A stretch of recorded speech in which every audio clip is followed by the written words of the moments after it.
Avant que je t'eusse formé dans le ventre de ta mère, je te connaissais, déclare Dieu dans Jérémie, chapitre 1er, verset 5. Et si ton existence n'était pas un accident, mais la réponse de Dieu à un besoin précis de ta génération.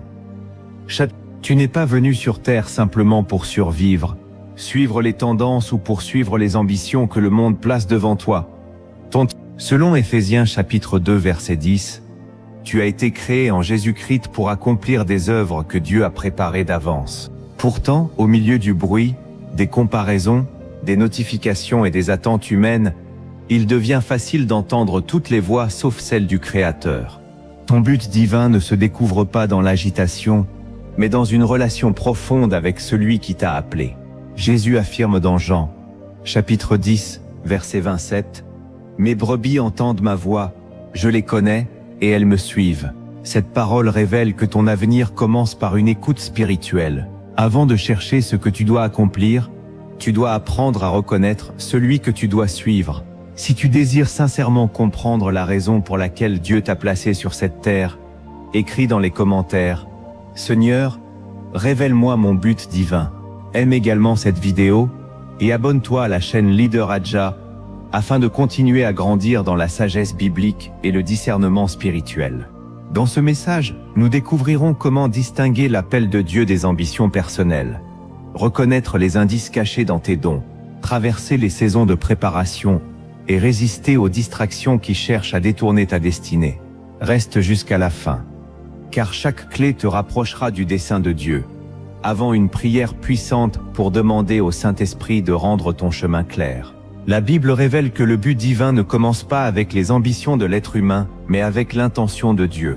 Dans Jérémie, chapitre 1er, verset 5, le Seigneur déclare qu'il connaissait Jérémie avant même sa formation dans le sein maternel. Cette parole signifie que la naissance visible d'une personne est précédée par une pensée invisible dans le cœur de Dieu. David confirme cette vérité dans le psaume 139. Verset 16, lorsqu'il affirme que les jours qui lui étaient destinés étaient inscrits dans le livre de Dieu avant qu'aucun d'eux existe. Jésus-Christ incarne parfaitement une vie gouvernée par le but divin. Dans Jean, chapitre 6, verset 38, il déclare être descendu du ciel pour accomplir la volonté de celui qui l'a envoyé. Il ne permettait ni à la popularité, ni à l'opposition, ni aux attentes de la foule de redéfinir sa mission. De la même manière, Joseph traversa la trahison, l'esclavage et la prison sans perdre le fil du dessein divin. Dans Genèse chapitre 50 verset 20, il comprit finalement que ce que ses frères avaient projeté pour le mal, Dieu l'avait utilisé pour sauver de nombreuses vies. Aujourd'hui, cette vérité est souvent négligée parce que le monde confond le but avec la réussite visible. On demande combien une personne gagne, combien de personnes la suivent ou quelle position elle occupe, mais Dieu regarde la fidélité, l'obéissance et le fruit éternel. Selon Romains, chapitre 12, verset 2, le discernement de la volonté de Dieu exige un renouvellement de l'intelligence. Identifier son but divin demande donc de sortir des définitions du monde, afin de recevoir celle du Créateur. Avant d'examiner les signes qui révèlent ton but divin, comprends ceci. Dieu ne cache pas sa volonté pour te frustrer. Il la dévoile progressivement afin de former ton cœur, purifier tes motivations et développer ta foi. Le but divin n'est pas une destination que tu atteins brusquement. Il est un chemin d'obéissance sur lequel chaque pas fidèle prépare le suivant. Premier principe biblique. Revenir au Créateur avant de chercher une direction. Un objet ne peut pas expliquer par lui-même la raison de son existence. Pour connaître son usage véritable, il faut consulter celui qui l'a conçu. Il en est de même pour ta vie. Tu ne découvriras pas pleinement ton but en observant uniquement tes préférences, les tendances de ton époque ou les opinions de ton entourage. Tu dois revenir à Dieu, car il est à la fois ton Créateur, ton Père, et l'auteur de ton histoire. Proverbe, chapitre 19, verset 21, déclare que l'homme forme beaucoup de projets dans son cœur, mais que c'est le dessein du Seigneur qui s'accomplit. Cela ne signifie pas que tous tes désirs sont mauvais. Cela signifie qu'ils doivent être examinés à la lumière de la volonté divine. Certains désirs sont déposés par Dieu. D'autres naissent de la comparaison, de la peur de manquer, ou du besoin d'être reconnu. Le monde peut t'apprendre à poursuivre ce qui impressionne, alors que Dieu t'appelle à bâtir ce qui demeure. Jésus pose cette question dans Matthieu chapitre 16 verset 26. Que servirait-il à un homme de gagner tout le monde s'il perdait son âme? Une réussite qui t'éloigne de Dieu ne peut pas être l'accomplissement de ton but divin. Revenir au Créateur signifie restaurer l'autel de la communion. Cela signifie lire la parole, non seulement pour obtenir un encouragement, mais pour connaître le caractère, les voies et les priorités de Dieu. Dans Psaume 119, verset 105, David affirme que la parole est une lampe à ses pieds et une lumière sur son sentier.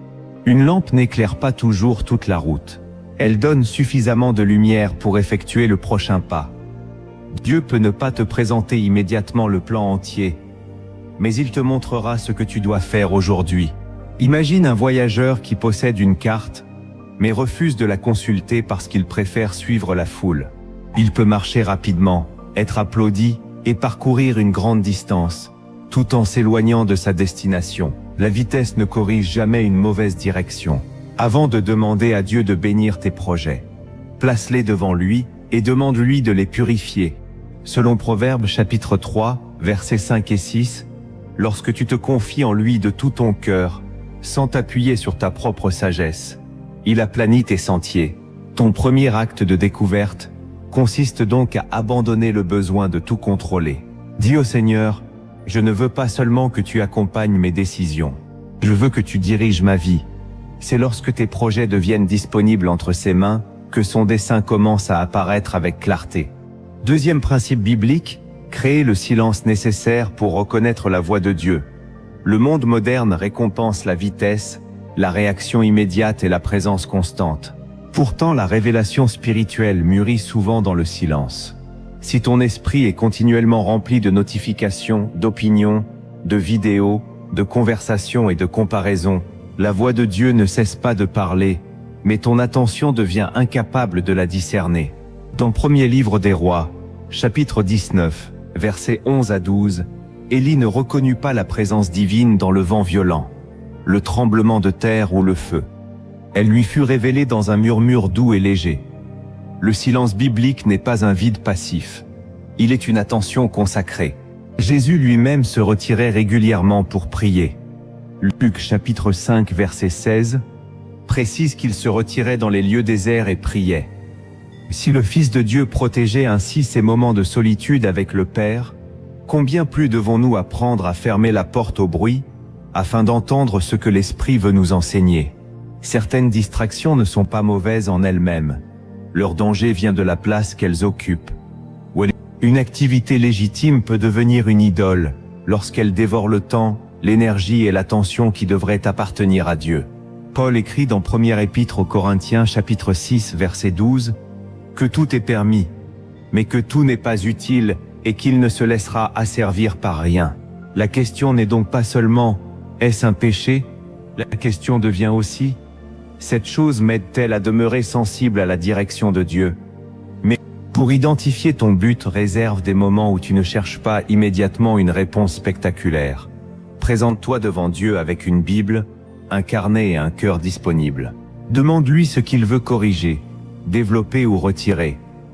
Habakkuk, chapitre 2, versets 1 et 2, décrit le prophète se tenant à son poste pour attendre ce que Dieu lui dirait, avant de recevoir l'ordre d'écrire la vision. Il existe un lien profond entre l'attente, l'écoute et la clarté. Ne confonds toutefois pas toutes tes pensées avec la voix du Saint-Esprit. La direction divine ne contredit jamais les Écritures.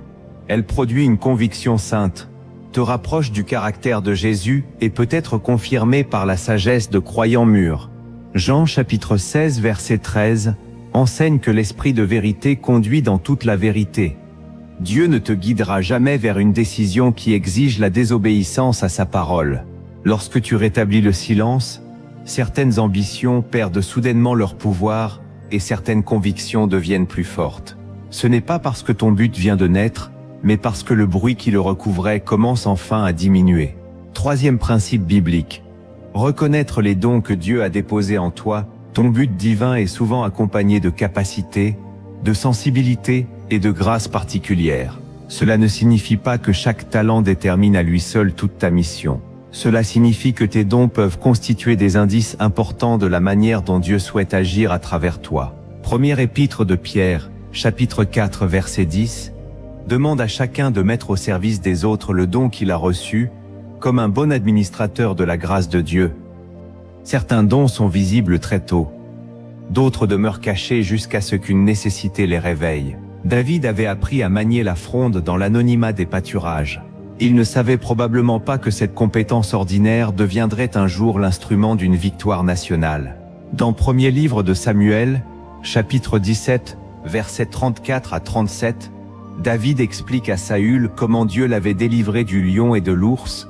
Ses combats secrets l'avaient préparé à affronter Goliath en public. Ne méprise donc pas les capacités que tu exerces aujourd'hui dans un environnement restreint.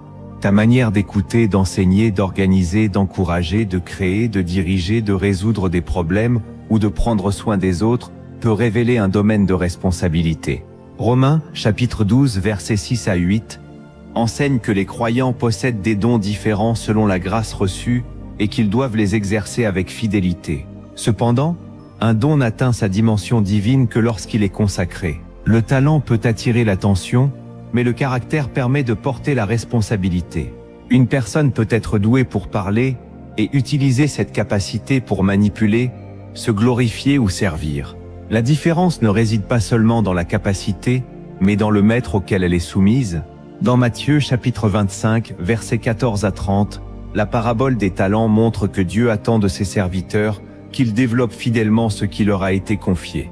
Pour reconnaître tes dons, observe les domaines dans lesquels tu produis régulièrement un fruit utile. Écoute aussi les confirmations sincères de personnes matures.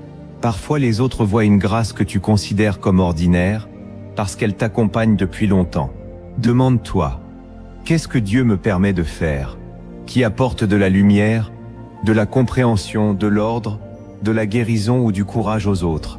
Ne tombe pas dans le piège de comparer ton don à celui d'une autre personne. Première épître aux Corinthiens, chapitre 12, versets 14 à 20. Compare l'Église à un corps composé de plusieurs membres. L'œil ne peut pas mépriser la main, et la tête ne peut pas déclarer qu'elle n'a pas besoin des pieds. Ton don n'a pas besoin de ressembler à celui d'un autre pour être précieux. Il doit seulement être placé entre les mains de Dieu et développé avec fidélité. Ton don est une semence. S'il est enterré par la peur, la paresse ou la comparaison, il reste invisible. Mais s'il est cultivé par le travail, l'humilité et le service, il peut devenir une réponse de Dieu pour ta génération. Quatrième principe biblique, discerner le fardeau saint qui revient constamment dans ton cœur. Dieu révèle parfois le but d'une personne par une douleur qu'elle ne peut plus ignorer. Certaines réalités te touchent plus profondément que les autres. Une injustice te bouleverse, une génération abandonnée t'interpelle, les familles brisées te préoccupent. L'ignorance biblique te fait souffrir ou la détresse des plus faibles réveille en toi une compassion persistante.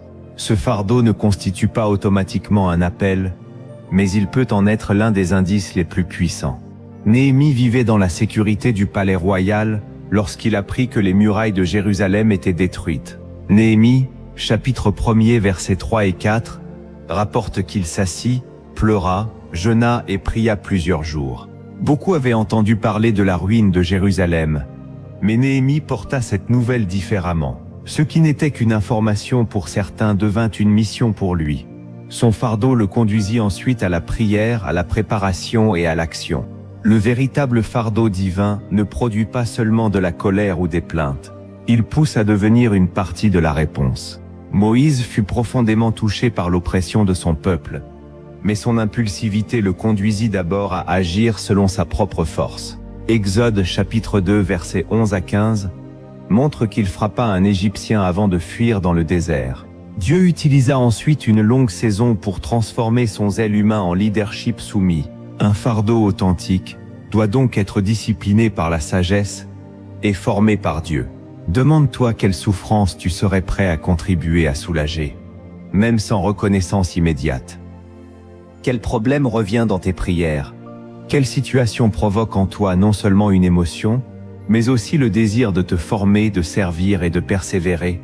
Jésus fut ému de compassion en voyant les foules languissantes et abattues selon Matthieu chapitre 9, versets 36 à 38.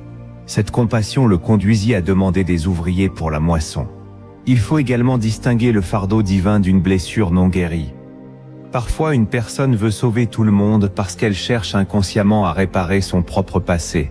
Dieu peut utiliser ton histoire, mais il veut d'abord guérir ton cœur afin que ton service ne repose pas sur un besoin maladif d'être indispensable. Deuxième épître aux Corinthiens, chapitre 1er, versets 3 et 4, enseigne que Dieu nous console dans nos afflictions, afin que nous puissions ensuite consoler les autres. La consolation reçue précède le service offert. Lorsque Dieu te montre une douleur, ne cherche pas immédiatement une grande plateforme. Commence par prier, apprendre et servir là où tu es. Le but divin se manifeste souvent lorsque la compassion accepte de devenir responsabilité. Cinquième principe biblique, obéir fidèlement dans les petites responsabilités.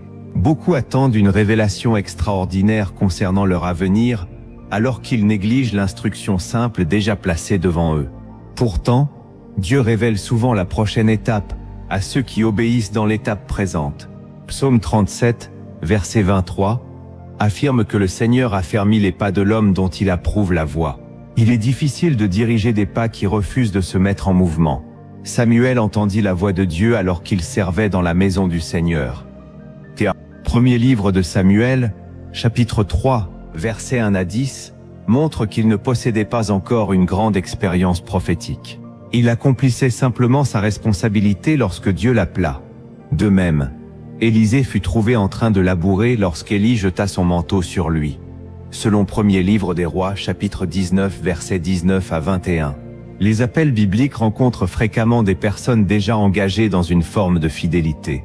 Jésus enseigne dans Luc chapitre 16 verset 10 que celui qui est fidèle dans les petites choses l'est aussi dans les grandes.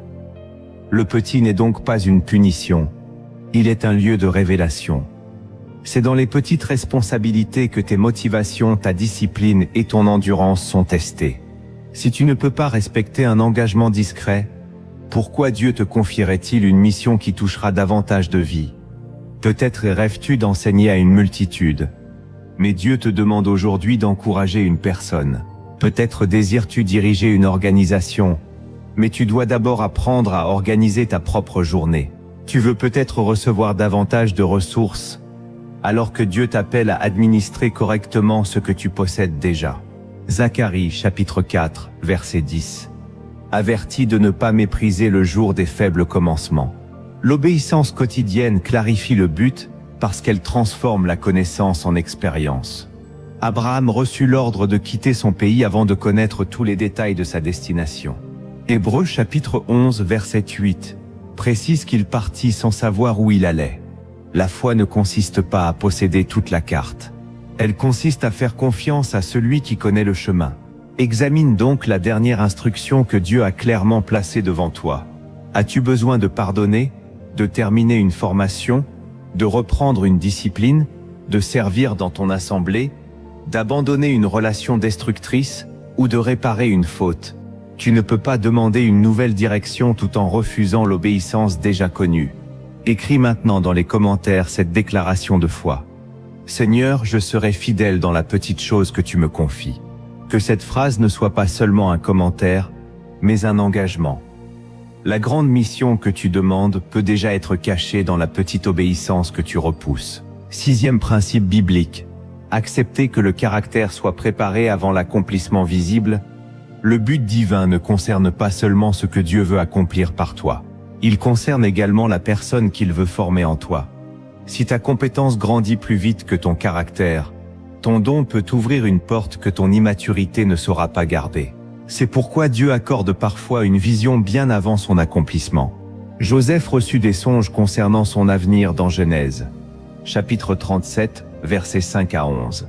Pourtant, entre les songes et le palais se trouvait la fosse, l'esclavage, la fausse accusation et la prison. Ces épreuves n'annulaient pas la promesse. Elles formaient l'homme capable de la porter. Dans Psaume 105, versets 17 à 19, il est écrit que la parole du Seigneur éprouva Joseph jusqu'au moment où sa prédiction s'accomplit. Au milieu des distractions, tu peux être tenté de chercher constamment une nouvelle occasion, sans discerner le travail intérieur que Dieu veut accomplir. Il veut peut-être développer ta patience, guérir ton besoin d'approbation, corriger ton rapport à l'argent, purifier tes intentions ou t'apprendre à rester fidèle lorsque personne ne t'applaudit. Jacques chapitre 1er versets 2 à 4 enseigne que l'épreuve de la foi produit la persévérance et que cette persévérance doit accomplir parfaitement son œuvre. Ne considère pas chaque délai comme un refus. Certains délais sont des protections. Un arbre chargé de fruits doit posséder des racines capables de résister au vent. Plus la responsabilité est grande, plus l'enracinement doit être profond. Colossiens, chapitre 2, versets 6 et 7, invite les croyants à marcher en Christ, enracinés et fondés en lui. Cela ne signifie pas que toute attente vient nécessairement de Dieu. Certaines stagnations sont produites par la peur, l'indiscipline ou la désobéissance. Tu dois donc demander honnêtement au Saint-Esprit: suis-je dans une saison de préparation ou suis-je en train de retarder ce que tu m'as demandé de faire? David fut un roi bien avant de monter sur le trône, mais il continua à servir, combattre et apprendre. Premier livre de Samuel, chapitre 16, verset 13, marque son onction, tandis que deuxième livre de Samuel, chapitre 5, versets 3 à 4, décrit son établissement comme roi plusieurs années plus tard. Ne cours pas après une visibilité que ton âme ne peut pas encore supporter. Permets à Dieu de construire en secret ce qui soutiendra ce qu'il manifestera en public. Ton caractère n'est pas une partie secondaire de ton appel. Il est le récipient qui empêchera ton appel de se corrompre. Septième principe biblique: servir les autres et recevoir les confirmations de la communauté. Le but divin n'est pas une aventure isolée centrée sur ton importance personnelle. Dieu te place dans un corps, une famille spirituelle et une génération parce que ce qu'il dépose en toi doit contribuer au bien des autres. Éphésiens chapitre 4 versets 11 à 13 explique que les différents ministères sont donnés pour le perfectionnement des saints et l'édification du corps de Christ. Lorsque tu sers, tes dons rencontrent de véritables besoins. Tu découvres alors ce qui porte du fruit, ce qui doit être développé et ce qui n'était peut-être qu'une idée passagère. Philippe fut choisi pour participer à un service pratique dans Actes, chapitre 6, versets 3 à 6. Plus tard, Actes chapitre 8, versets 5 à 8, le montre annonçant Christ en Samarie avec un impact puissant. Son service initial n'était pas inférieur à sa mission future. Il faisait partie de sa formation. Et la communauté joue également un rôle de confirmation. Dans Actes, chapitre 13, versets 2 et 3, le Saint-Esprit appelle Barnabas et Saul. Mais cet appel est reconnu au milieu d'une communauté qui priait et jeûnait. Dieu avait déjà travaillé dans leur cœur, puis il confirma publiquement ce qu'il préparait. Les conseils ne remplacent pas la voix de Dieu, mais ils peuvent protéger contre l'aveuglement personnel. Proverbes, chapitre 15, verset 22, enseigne que les projets échouent faute de conseils, mais réussissent lorsqu'il y a de nombreux conseillers. Choisis toutefois soigneusement les voix auxquelles tu accordes de l'autorité. Si toutes les personnes qui t'aiment ne comprennent pas nécessairement ton appel, et toutes celles qui t'applaudissent ne désirent pas ta croissance. Recherche des croyants qui connaissent la parole, portent du fruit, disent la vérité avec amour et n'ont pas besoin de contrôler tes décisions. Proverbes, chapitre 27, verset 17, affirme que le fer aiguise le fer. Ton but se précise lorsque tu cesses de demander seulement « Quelle est ma place ?» puis que tu commences à demander « Qui puis-je servir avec ce que Dieu m'a confié ?» Comme Jésus déclare dans Marc, chapitre 10, verset 45, que le Fils de l'homme est venu non pour être servi, mais pour servir et donner sa vie. Si ton rêve exige que tout le monde te célèbre, mais ne te conduit pas à aimer, porter et édifier les autres, il doit être purifié. Tu n'as pas besoin d'un titre pour commencer, observe les besoins, rends-toi disponible et demeure enseignable. Dans le royaume de Dieu, le service n'est pas une salle d'attente avant le véritable appel. Le service est déjà l'une des expressions les plus pures du but divin. Après avoir reconnu les principes qui orientent vers ton appel, il faut aller plus profondément. Certaines vérités restent cachées parce que nous évaluons le but avec les critères de la réussite humaine.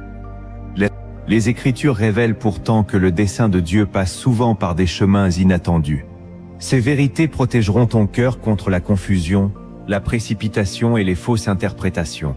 Première vérité cachée. Ton identité en Christ précède toujours ton activité.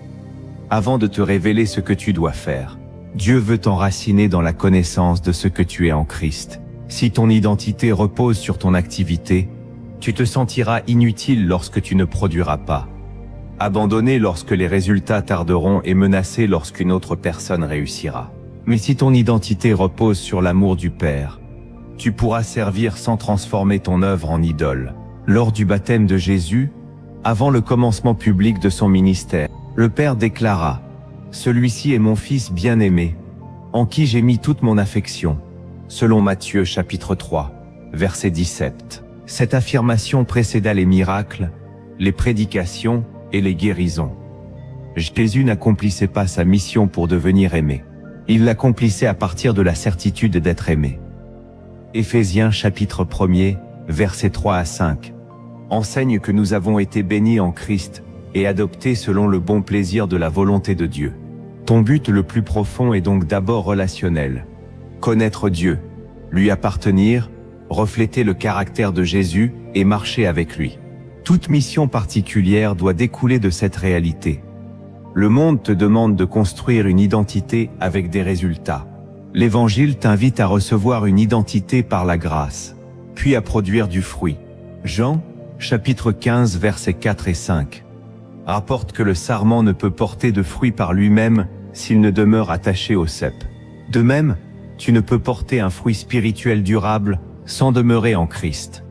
Cette vérité corrige une idée dangereuse. Tu ne perds pas ta valeur lorsque tu traverses une saison moins productive. Ton emploi peut changer, une responsabilité peut s'arrêter et une porte peut se fermer. Mais ton adoption demeure. Romains chapitre 8, versets 38 et 39, affirme que rien ne peut nous séparer de l'amour de Dieu manifesté en Jésus-Christ. Lorsque ton identité est solide, tu peux recevoir une correction sans t'effondrer, attendre sans te comparer et célébrer la réussite des autres sans te sentir diminué. Tu comprends que ta mission est une expression de ton appartenance et non le prix à payer pour mériter une place dans le cœur de Dieu. Deuxième vérité cachée. Un même appel peut prendre différentes formes selon les saisons. Certaines personnes pensent que identifier leur but signifie découvrir une seule activité qu'elles exerceront de manière identique toute leur vie. La Bible montre pourtant que la mission profonde peut demeurer stable tout en changeant d'expression. Dieu peut utiliser différentes saisons, professions, lieux et responsabilités pour développer une même vocation.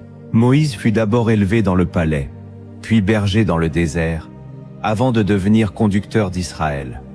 Ces saisons semblaient séparées, mais chacune contribua à sa préparation.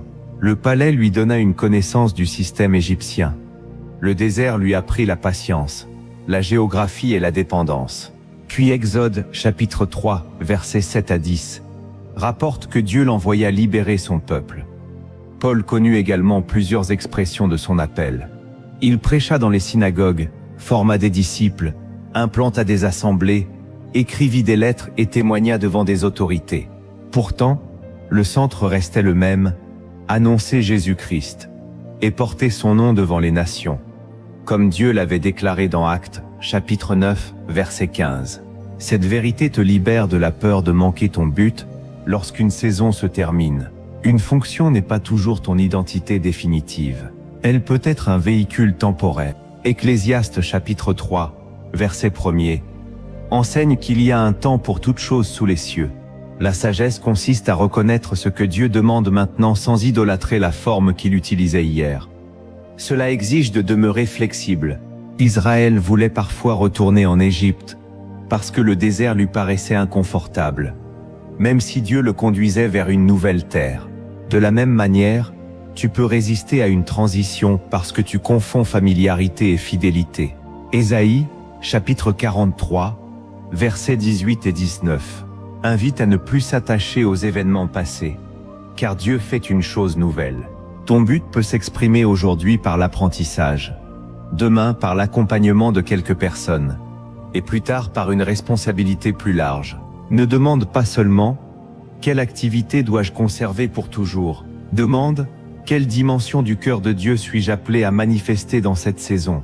Lorsque la forme change, retourne au centre. Si Dieu t'appelle à enseigner, l'auditoire peut varier. S'il t'appelle à restaurer, le contexte peut évoluer. S'il t'appelle à administrer, les ressources confiées peuvent augmenter. L'expression change, mais la fidélité demeure. Troisième vérité cachée, certaines portes fermées constituent une direction divine. Nous interprétons souvent une porte ouverte comme la bénédiction de Dieu, et une porte fermée comme une attaque. Pourtant, toutes les occasions ne viennent pas de Dieu, et tous les refus ne viennent pas de l'ennemi. Certaines portes fermées protègent ton intégrité, réorientent ton chemin, ou t'empêchent d'entrer prématurément dans un environnement qui pourrait détruire ta mission. Actes, chapitre 16, versets 6 à 10, raconte que Paul et ses compagnons furent empêchés par le Saint-Esprit d'annoncer la parole dans certaines régions. Ils auraient pu penser que leur mission échouait, puisque leur désir était légitime. Cependant, une vision conduisit Paul vers la Macédoine. La fermeture d'un chemin préparait l'ouverture d'un autre. Une bonne intention n'est donc pas toujours une instruction divine. Quand tu peux désirer servir Dieu dans un domaine qui ne correspond pas à ta saison. Tu peux poursuivre une relation, un partenariat ou une occasion parce que tout semble avantageux, alors que le Saint-Esprit t'avertit intérieurement. Proverbe, chapitre 14, verset 12, déclare qu'une voie peut sembler droite à un homme et conduire finalement à la mort. Cela ne signifie pas que tu dois abandonner au premier obstacle. Néhémie rencontra une forte opposition, mais Dieu l'appelait à continuer. Paul connut la persécution sans renoncer à son ministère. Il faut discerner la différence entre une résistance à traverser et une porte que Dieu te demande de ne pas forcer. Cette distinction se découvre par la prière, la conformité aux Écritures, la paix intérieure, les conseils sages et l'observation du fruit. Apocalypse chapitre 3 verset 7 présente Jésus comme celui qui ouvre et personne ne ferme, qui ferme et personne n'ouvre. Lorsque Dieu ferme une porte, la manipuler peut t'introduire dans un endroit où sa grâce ne t'a pas envoyé. Une porte forcée exige souvent des compromis continuels pour rester ouverte. Si une occasion t'échappe, ne conclus pas immédiatement que ta destinée est détruite. Demande au Seigneur ce qu'il protège, ce qu'il enseigne ou vers quoi il te redirige. Romains, chapitre 8, verset 28, affirme que toute chose concourt au bien de ceux qui aiment Dieu et sont appelés selon son dessein. Ce refus qui t'a humilié peut devenir le détour qui sauvera ton avenir. Ce départ que tu pleures peut libérer l'espace nécessaire pour une nouvelle obéissance. Dieu ne perd jamais le contrôle de ton histoire lorsque tu demeures entre ses mains. Quatrième vérité cachée, le désert ne détruit pas le but, il en purifie les motivations. Le désert biblique représente souvent une saison où les repères habituels disparaissent. Les résultats ralentissent, les soutiens diminuent, et Dieu semble silencieux. Pourtant, le désert n'est pas nécessairement un lieu d'abandon. Il peut devenir l'école, où Dieu libère une personne de ses fausses dépendances. Deutéronome, chapitre 8, versets 2 et 3, explique que Dieu conduisit Israël dans le désert pour l'humilier, l'éprouver, et lui apprendre que l'homme ne vit pas de pain seulement, mais de toute parole qui sort de la bouche du Seigneur. Le désert révéla ce qui se trouvait dans le cœur du peuple. Il montra la différence entre suivre Dieu pour ses bienfaits et le suivre parce qu'il est Dieu. Jésus fut lui-même conduit par l'Esprit dans le désert, selon Matthieu chapitre 4, verset 1er. Le tentateur essaya de l'inciter à utiliser son identité pour satisfaire un besoin immédiat, impressionner les foules et obtenir les royaumes sans passer par l'obéissance de la croix. Jésus répondit à chaque tentation par la parole. Le désert révéla la stabilité de son identité et la pureté de sa mission. Dans ta saison de désert, les distractions perdent parfois leur capacité à te satisfaire. Tu découvres que l'approbation humaine est instable, que les possessions ne guérissent pas l'âme et que l'activité religieuse ne remplace pas la communion. Osée, chapitre 2, verset 16, présente Dieu conduisant son peuple au désert afin de parler à son cœur. La mauvaise interprétation consiste à croire que l'absence de visibilité signifie l'absence de progrès. Une graine enfouie sous terre ne semble pas avancer, mais elle développe des racines. Le danger serait de quitter trop tôt le lieu où Dieu t'enracine. Psaume 27, verset 14. invite à espérer en l'Éternel, à prendre courage et à fortifier son cœur. Cependant, ne romantise pas la souffrance. Dieu n'est pas glorifié par ta destruction. Si tu traverses une détresse profonde, recherche de l'aide, des conseils et une communauté sûre. Le désert biblique n'est pas une permission donnée à l'isolement destructeur. Même Élie, épuisé sous le jeûne, reçut de Dieu du repos, de la nourriture et une nouvelle direction dans Premier Livre des Rois. Chapitre 19, versets 5 à 18. Ton désert peut devenir le lieu où tu cesses de demander. Comment puis-je devenir visible? Pour commencer à demander, comment puis-je devenir fidèle? Lorsque cette question change, ton but cesse d'être un moyen de te prouver et devient une manière d'aimer Dieu. Cinquième vérité cachée. Ton but divin contient toujours une dimension de service. Le but divin ne t'est jamais confié uniquement pour ton avantage personnel. Même lorsqu'il apporte de la joie, de l'accomplissement ou des ressources, il porte une responsabilité envers les autres. Dieu bénit Abraham en lui annonçant que toutes les familles de la terre seraient bénies en lui, selon Genèse, chapitre 12, versets 2 et 3. La bénédiction reçue devait devenir une bénédiction transmise. Esther accéda à la royauté, mais son influence prit tout son sens lorsqu'elle fut appelée à risquer sa position pour sauver son peuple. Mardochée lui demanda dans Esther chapitre 4 verset 14, si elle n'était pas parvenue à la royauté précisément pour un temps comme celui-là. Son confort n'était pas la finalité de son élévation. Sa position constituait un instrument de protection pour d'autres vies. Cette vérité corrige la conception selon laquelle le but divin serait uniquement ce qui te passionne. Ton appel peut effectivement produire une joie profonde, mais il te demandera aussi des sacrifices, de la discipline et de la persévérance. Jésus dans Jean, chapitre 12 verset 24, compare sa mission à un grain de blé qui tombe en terre et meurt afin de porter beaucoup de fruits. Demande-toi donc qui sera édifié si tu obéis, qui recevra une compréhension, une protection, une guérison, une occasion ou une espérance grâce à ta fidélité. Ton but peut toucher une foule ou une seule famille. Sa valeur ne dépend pas de sa visibilité, mais de son alignement avec la volonté de Dieu. Première épître aux Corinthiens, chapitre 10, verset 31. Demande de tout faire pour la gloire de Dieu. Colossiens, chapitre 3, verset 23. Invite à accomplir toute tâche de bon cœur, comme pour le Seigneur. Ainsi, une profession ordinaire peut devenir un terrain sacré lorsqu'elle est vécue dans l'intégrité, l'amour et le service. Si ce message t'aide à comprendre que ton appel doit devenir une bénédiction pour d'autres personnes, partage cette vidéo avec quelqu'un qui cherche sa direction. Ce simple geste peut être une première expression de service. Dieu peut utiliser ce que tu transmets aujourd'hui pour allumer l'espérance d'une personne découragée. Ton but n'est pas seulement l'endroit où tu te sens vivant. Il est aussi l'endroit où la vie de Dieu peut passer à travers toi pour atteindre quelqu'un d'autre. Sixième vérité cachée.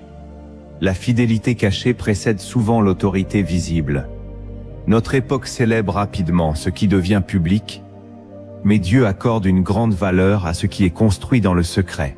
Avant de confier une influence durable, il observe souvent la manière dont une personne agit lorsqu'elle n'est ni surveillée ni applaudie.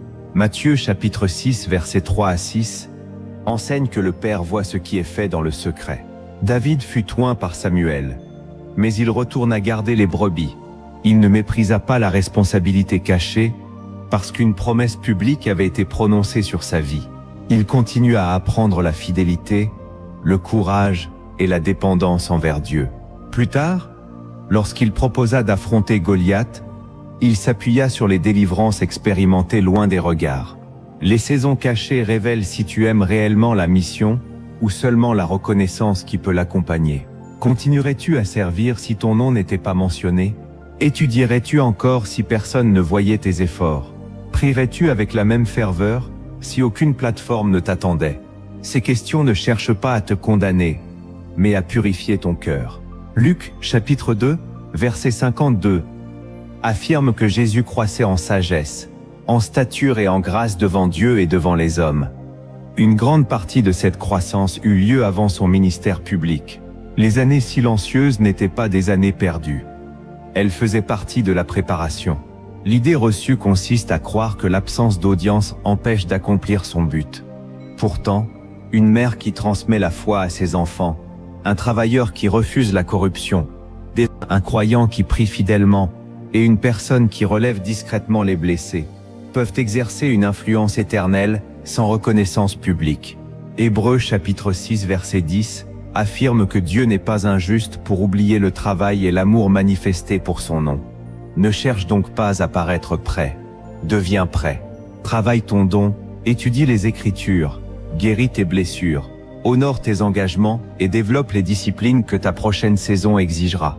Lorsque la porte s'ouvrira, tu ne devras pas improviser une profondeur que tu auras refusé de construire. Le septième vérité cachée. La direction divine se reconnaît par un ensemble de confirmations.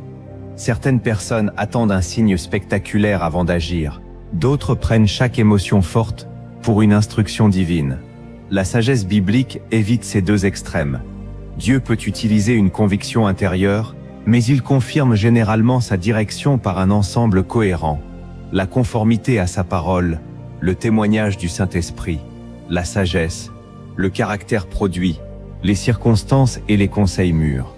Psaume 119, verset 130, affirme que la révélation des paroles de Dieu est claire et donne de l'intelligence. La première confirmation reste donc l'Écriture.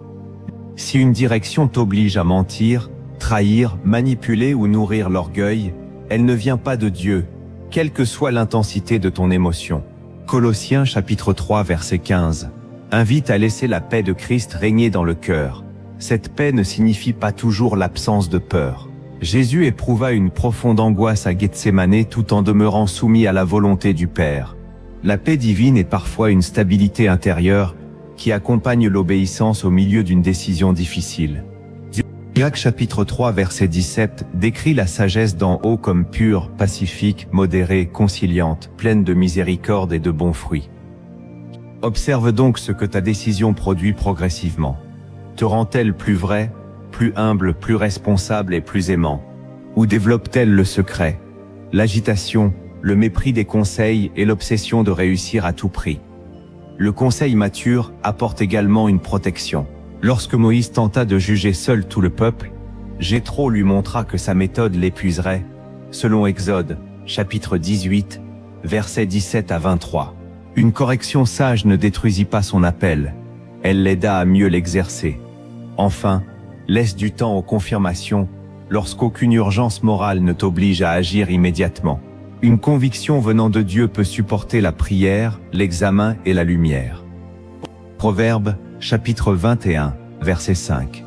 Enseigne que les projets de l'homme diligent conduisent à l'abondance, tandis que la précipitation mène à la disette. Tu n'as pas besoin de vivre dans une peur permanente de te tromper. Si ton cœur est soumis, Dieu est capable de te corriger en chemin. Dieu, Ésaïe chapitre 30 verset 21, promet une voie indiquant le chemin lorsqu'il faut aller à droite ou à gauche. Le berger ne se contente pas d'appeler ses brebis. Il marche aussi devant elles.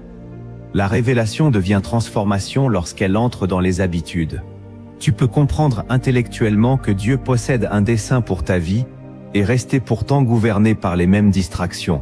Voici maintenant comment créer un environnement spirituel favorable à l'écoute, au discernement et à l'obéissance. Ces pratiques ne forceront pas Dieu à parler, mais elles rendront ton cœur plus disponible. Premier acte de transformation. Consacrer les premiers moments de ta journée. Avant d'ouvrir ton esprit au message du monde, ouvre ton cœur à la présence de Dieu. Marc, chapitre 1er, verset 35, rapporte que Jésus se leva très tôt pour prier dans un lieu désert. Commence par quelques minutes de reconnaissance, de lecture biblique et de silence. Demande au Seigneur, quelle vérité dois-je garder aujourd'hui? Quelle attitude dois-je corriger? Quelle personne dois-je servir? Cette discipline transforme ta foi parce qu'elle place Dieu au centre avant que les urgences prennent le contrôle. Elle transforme aussi ta marche avec lui. Tu ne l'invites plus seulement dans tes crises. Tu apprends à vivre avec lui. Deuxième acte de transformation. Faire l'inventaire fidèle de ce qui t'a été confié. Écris tes dons, tes expériences, les épreuves traversées, les occasions reçues et les besoins qui touchent ton cœur. Demande ensuite à des croyants mûrs quelle grâce ils reconnaissent en toi. Romains chapitre 12 verset 3 invite chacun à ne pas avoir une opinion exagérée de lui-même, mais à se considérer avec sagesse. Cet inventaire doit donc éviter l'orgueil, comme le faux effacement. Il transforme ton discernement en t'aidant à distinguer une fantaisie passagère d'une grâce confirmée. Il transforme également ta prière, car tu commences à demander comment administrer ce que Dieu a déjà placé entre tes mains. Troisième acte de transformation. Jeûner régulièrement les distractions. Choisis une période pendant laquelle tu diminueras volontairement les réseaux sociaux, les divertissements ou toute activité qui envahit ton attention. Hébreux, chapitre 12, versets 1 et 2, demande de rejeter tout fardeau et le péché qui enveloppe facilement, puis de courir avec persévérance en gardant les yeux sur Jésus. Tout ce que tu abandonnes n'est pas forcément mauvais. Certaines choses doivent seulement perdre leur domination. Cette pratique restaure ton discernement spirituel. Elle te montre quelles habitudes te contrôlent et crée un espace où les motivations cachées peuvent remonter à la lumière.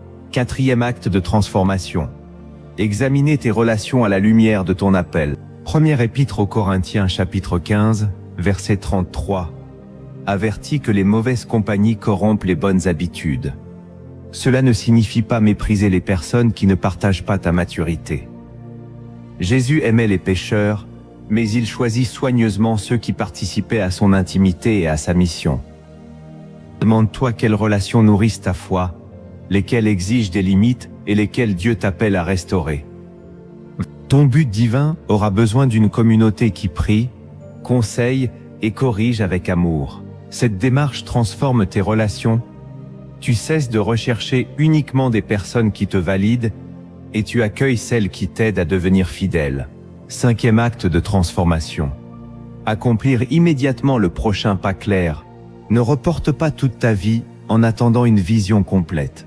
Si Dieu t'appelle à étudier, commence à apprendre. S'il t'appelle à servir, cherche un besoin réel. S'il t'appelle à réparer une faute, demande pardon. Jacques, chapitre 1er, verset 22, demande de mettre la parole en pratique et de ne pas se contenter de l'écouter. L'obéissance transforme ta foi en confiance active, ta prière en dialogue, ton discernement en décision et ta marche avec Dieu en mouvement. Écris dans les commentaires « Je choisis l'obéissance plutôt que la distraction ». Puis pose aujourd'hui un acte concret correspondant à cette déclaration. Ces pratiques ne te donneront peut-être pas immédiatement un titre pour définir toute ta destinée. Elles feront mieux, elles te formeront à marcher avec Dieu. Et celui qui marche fidèlement avec Dieu ne manque jamais la destination que Dieu a préparée. Parabole originale, la lampe, le miroir et le chemin oublié. Dans une ville traversée par des milliers de routes vivait un jeune homme nommé Élian. Chaque matin, il observait les voyageurs quitter la place centrale. Certains portaient des vêtements magnifiques.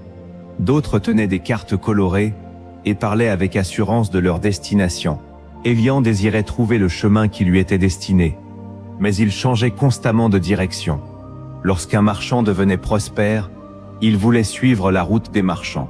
Lorsqu'un musicien recevait les applaudissements de la foule, il rêvait de devenir musicien. Lorsqu'un chef racontait ses victoires, Élian abandonnait ses projets pour imiter sa marche. Un soir, épuisé d'avoir parcouru beaucoup de chemins sans arriver nulle part, il rencontra un vieil artisan assis devant une maison simple. L'homme fabriquait des lampes. Élian lui demanda « Pouvez-vous me donner la carte de mon avenir ? Je veux enfin connaître la route qui me rendra important. » L'artisan ne répondit pas immédiatement. Il conduisit Élian dans une pièce obscure et lui remit une petite lampe éteinte ainsi qu'un miroir couvert de poussière. « Nettoie d'abord ce miroir, lui dit-il. » Élian fut déçu. Il désirait une direction, pas une tâche ordinaire. Il nettoya néanmoins le miroir. Lorsqu'il eut terminé, l'artisan alluma la lampe et la plaça derrière lui. La lumière se refléta dans le miroir et révéla une porte qu'Élian n'avait jamais remarquée. Derrière cette porte se trouvait un sentier étroit envahi par les herbes. Élian demanda « Est-ce là mon grand chemin ? Il ne ressemble pas aux routes admirées par la foule. » L'artisan répondit « Les grandes routes te montraient la destination des autres. Cette lumière te révèle seulement le prochain pas qui t'appartient. » Élian entra sur le sentier avec sa lampe. Après une courte distance, il rencontra une femme âgée qui tentait de transporter de lourdes jarres. Il voulut passer rapidement, craignant de perdre du temps. Mais une conviction l'arrêta. Il porta les jarres jusqu'à sa maison. La femme lui parla alors d'un village situé plus loin, où les habitants vivaient dans l'obscurité, parce que personne ne savait réparer leurs lampes. Éliane poursuivit son chemin. Il découvrit bientôt un enfant perdu, et utilisa sa lumière pour le ramener auprès de sa famille. Plus loin, il rencontra un homme blessé qui l'accompagna jusqu'à un refuge. Chaque fois qu'il servait quelqu'un, la flamme de sa lampe devenait plus forte. Après plusieurs jours, Éliane arriva dans le village obscur. Il comprit pourquoi l'artisan lui avait appris à nettoyer un miroir et à porter une lampe. Pendant des mois, il travailla auprès des habitants. Il répara les lampes, enseigna aux jeunes à les entretenir, et plaça des lumières le long des chemins dangereux. Le village autrefois oublié devint un refuge pour les voyageurs perdus. Un jour, une grande délégation vint remercier Éliane et lui proposer de devenir célèbre dans la ville. Il retourna voir le vieil artisan afin de lui demander conseil. Celui-ci lui demanda « As-tu finalement trouvé le chemin qui t'a rendu important ?» Éliane sourit et répondit « J'ai découvert que le chemin ne m'avait pas été donné pour devenir important. Il m'a été donné pour apporter de la lumière. » L'artisan lui montra alors le miroir. Éliane y vit son visage éclairé par la lampe qu'il portait. L'homme lui dit « Le miroir représente la vérité qui purifie ton cœur. La lampe représente la parole de Dieu. Le sentier représente l'obéissance. Tant que tu regardais les routes des autres, tu ne pouvais pas voir la porte placée devant toi. Lorsque ton cœur a été nettoyé et que la lumière a été allumée, ton prochain pas est apparu. » Jésus déclare dans Jean, chapitre 8, verset 12, que celui qui le suit ne marchera pas dans les ténèbres, mais possédera la lumière de la vie. Ton but ne se découvre pas en courant derrière toutes les routes brillantes.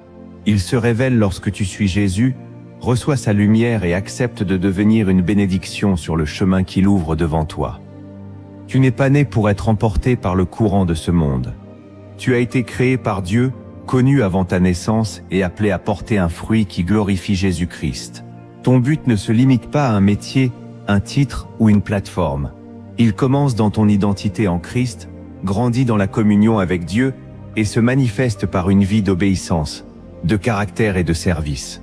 Les distractions essaieront de disperser ton attention. La comparaison cherchera à te faire courir sur le chemin d'une autre personne. La peur voudra t'empêcher d'effectuer le premier pas.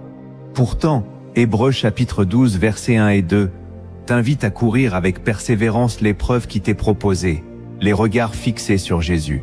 Tu n'as pas besoin de connaître chaque détail de ton avenir. Tu as besoin de connaître ton berger et de répondre fidèlement à sa voix. Retourne au Créateur. Protège le silence. Reconnais tes dons. Écoute le fardeau saint que Dieu place dans ton cœur. Sois fidèle dans les petites responsabilités. Accepte la formation du caractère. Sers les autres et demeure entouré de conseillers sages. Si une porte se ferme, demande à Dieu ce qu'il protège.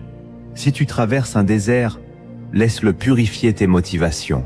Si tu te trouves dans une saison cachée, construis les racines qui soutiendront ton avenir. Ne termine pas ce message avec une simple émotion. Choisis une décision, retire une distraction, restaure une discipline, demande un conseil ou accomplis l'acte d'obéissance que tu repousses. La clarté vient souvent après le mouvement fidèle. Prions maintenant.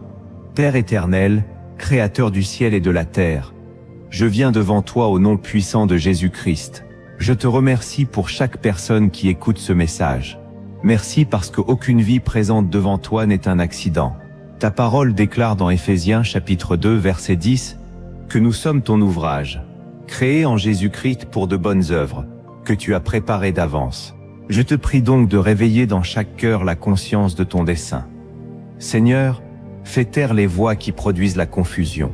Là où les opinions humaines ont étouffé ta direction, rétablis le silence intérieur. Là où la comparaison a détruit la confiance, rappelle à ton enfant qu'il est ton ouvrage unique. Là où la peur a paralysé l'obéissance, répands un esprit de force, d'amour et de sagesse, conformément à 2e épître à Timothée, chapitre 1er verset 7. Saint-Esprit, éclaire les Écritures. Donne à celui qui cherche sa direction une fin nouvelle pour la parole de Dieu. Que la parole devienne véritablement une lampe à ses pieds et une lumière sur son sentier. Selon Psaume 119, verset 105. Accorde-lui de reconnaître ta voix et de distinguer tes instructions de ses émotions, de ses blessures et des pressions du monde. Père, révèle les dons que tu as déposés en lui. Réveille les capacités enfouies sous la peur, les échecs passés ou les paroles décourageantes. Donne-lui la discipline nécessaire pour développer ce que tu lui as confié. Protège-le de l'orgueil qui veut utiliser le don pour dominer et du faux sentiment d'infériorité qui l'empêche de servir. Apprends-lui à devenir un administrateur fidèle de ta grâce. Je te prie pour celui qui traverse une saison de désert. Lorsqu'il ne comprend pas ton silence, garde son cœur de l'amertume. Lorsqu'une porte se ferme, donne-lui le discernement nécessaire pour savoir s'il doit persévérer ou accepter ta redirection. Lorsqu'une promesse tarde, fortifie son caractère. Que l'attente ne détruise pas sa foi, mais qu'elle approfondisse ses racines en Jésus-Christ. Seigneur, guéris les blessures qui déforment son discernement. Libère-le du besoin permanent d'être approuvé, admiré ou indispensable. Que son identité soit fermement établie dans ton amour. Qu'il sache qu'il est reçu par grâce, adopté en Christ, et appelé à marcher dans la sainteté. Que sa mission ne devienne jamais une idole, et que son activité ne remplace jamais sa relation avec toi. Place autour de lui des conseillers sages, des amis fidèles, et une communauté spirituelle saine. Éloigne les influences qui nourrissent le compromis, la confusion ou l'indiscipline. Donne-lui également l'humilité d'accepter une correction. Que ses relations deviennent des lieux de croissance, de vérité et d'encouragement. Père, montre-lui maintenant le prochain pas. Peut-être ne lui révéleras-tu pas tout le chemin aujourd'hui, mais donne-lui suffisamment de lumière pour obéir. S'il doit apprendre, qu'il commence. S'il doit servir, qu'il se rende disponible. S'il doit pardonner, qu'il ouvre son cœur. S'il doit abandonner une distraction, qu'il reçoive la force de s'en séparer. S'il doit reprendre un projet conforme à ta volonté, renouvelle son courage. Je prie que son but devienne une bénédiction. Utilise son histoire, ses dons, ses larmes et les leçons de son parcours pour relever d'autres personnes. Qu'à travers sa vie, les découragés retrouvent l'espérance, les perdus découvrent la vérité et les cœurs soient rapprochés de Jésus-Christ. Que tout accomplissement futur serve ta gloire et non l'élévation de l'ego. Seigneur Jésus, demeure le centre de sa destinée. Garde ses yeux fixés sur toi, lorsque le monde présente des chemins brillants mais vides. Apprends-lui à préférer ton approbation aux applaudissements de la foule. Que sa plus grande réussite soit de pouvoir déclarer, comme Paul dans 2e épître à Timothée, chapitre 4, verset 7. J'ai combattu le bon combat, j'ai achevé la course, j'ai gardé la foi. Je déclare que la confusion ne régnera plus. La peur ne décidera plus. La comparaison ne volera plus la joie. Les distractions ne domineront plus son attention. Par la grâce de Dieu, il avancera avec sagesse, humilité, courage et persévérance. Il ne courra pas la course d'un autre. Il suivra le chemin préparé pour lui, les regards fixés sur Jésus-Christ. Père, accomplis ta volonté dans sa vie. Ferme les portes qui conduiraient à sa destruction. Ouvre celles qui correspondent à ton temps. Donne-lui la patience de ne pas forcer ce que tu n'as pas ouvert, et la foi d'entrer lorsque tu lui commandes d'avancer. Que sa vie entière témoigne que tu conduis fidèlement ceux qui se confient en toi. Nous te remettons notre avenir, nos projets, nos dons et nos désirs. Que ta volonté soit faite, que ton règne vienne, que le nom de Jésus soit glorifié dans chacune de nos décisions. Nous recevons ta paix, ta sagesse et ton courage. Au nom de Jésus-Christ. Amen. Si cette prière exprime le désir de ton cœur, écris dans les commentaires « Seigneur, conduis-moi dans ton dessein ». Partage cette vidéo avec une personne qui cherche sa direction. Abonne-toi à la chaîne Leader Adja et active les notifications pour recevoir les prochains enseignements. Mais surtout, ne t'arrête pas à cette vidéo. Approfondis l'étude de la Bible, demeure dans la prière et mets en pratique ce que Dieu t'a montré. Ton but divin ne se découvrira pas au milieu d'une course derrière le monde, mais dans une marche fidèle avec Jésus-Christ.